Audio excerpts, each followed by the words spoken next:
Assalamualaikum warahmatullahi wabarakatuh. My name is Nikanayu Pramudita from S1 English Education Department of UNSA.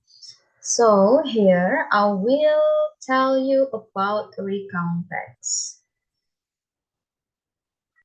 What is recount text? Alright, before we learn about what recount text is, let's read the following text. My holiday at home. Last holiday was my worst holiday because I did not anywhere. I just stayed at home. In the morning, I woke up and had breakfast. After that, I played with my cat. In the afternoon, I had lunch, and after that, I took a nap. In the evening, I watched TV until I felt bored. My daily activities were like that during the holiday, so I was sure that last holiday was my worst holiday. So, what is the text about? This text about the writer's last holiday at home.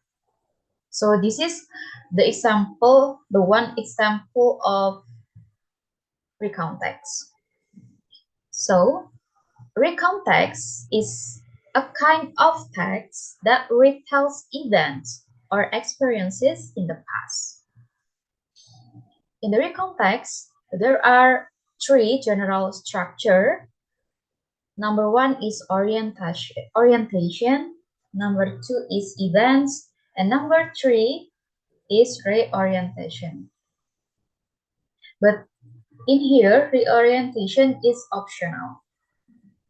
So, orientation is the background information needed to understand the text, such as who are involved, when it happened, where it happened, etc.